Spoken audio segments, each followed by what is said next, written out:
عليكم.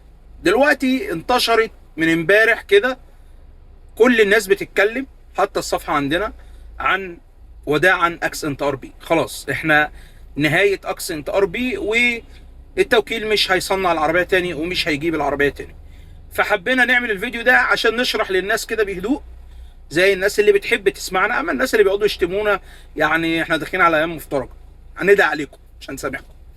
تعالى بقى نجهز كده للناس اللي بيحبونا. هنقول لك غالبا ايه اللي هيحصل، وهنقول لك لو انت معاك العربيه اطمن. اول حاجه خليني اقول لك، كل اللي معاه اكسنت ار بي وقال لك العربيه مش هتتجمع يعني اجري ابيع، اوعى. هتبيع ايه؟ ده العربيه دي هتمسك سعر بعد ما تتنهي. العربيه مش جايه، كل العالم ما بيجيبهاش وبتقع، في مصر بتمسك سعر وبتبقى اعلى. ولنا في الماتريكس مثال، انتهت من 2011 ولحد دلوقتي ماسكه سعر. العربيه اللي هي انا من احد ملاكها وماسكين فيها سعر، انا مش ماسك فيها سعر والله، انا عادي ممكن ابيعها باي سعر. ولكن لحد دلوقتي قطع غيارها متوفره عند البقال، قطع غيارها رخيصه ما شاء الله، عربيه اعتماديه ما فيش منها مشاكل كبيره واسعه، فسعرها رفع وزاد وبقى الطلب عليها اكتر مع انها توافق.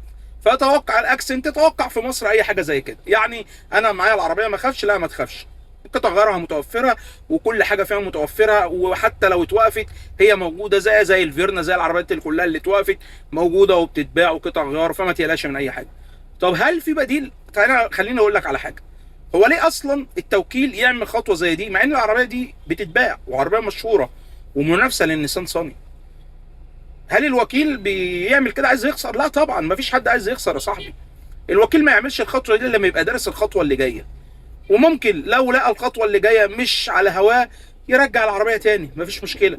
ولينا في الاي دي عبره، هو وقفها وقال مش هنجيب الاي دي تاني، وبعد كام سنه رجع قال عوده الاي دي مره اخرى، اما لقى نفسه ان العربيه دي كانت واخده استحواذ كبير قوي على السوق، وان هو اما وقفها خسر جزء كبير، فرجعها تاني ورجعت كلت السوق تاني.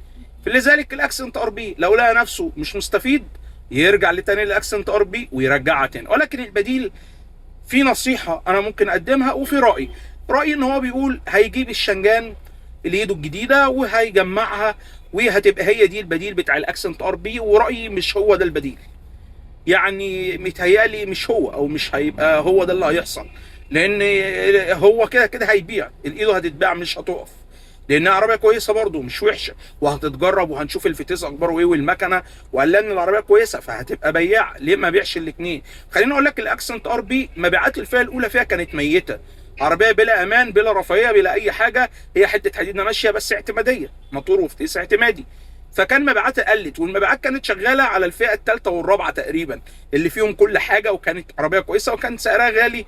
فالسوق كله عمال ينزل وكله مستني غبور ينزل الاكسنت، وغبور مش عايز ينزل، فقال لك بقول لك ايه، انت هتزهقني ليه؟ انا مش هنزل يا عم، انا مش هجيبها خالص، انا هلغيها يلا. ولكن ليها نصيحه حلوه قوي. من فتره كان التوكيل جاب اكسنت اتش سي اي اللي هي بديله الار بي بس التجميع الاوروبي، والعربيه دي عربيه كانت ممتازه، على فكره عاملين لها ريفيو كامل ومجربينها، وهسيب لك اللينك بتاع الريفيو تحت في اول كومنت، فيديو على اليوتيوب حوالي نص ساعه عملنا كل حاجه في العربيه، دغدغناها.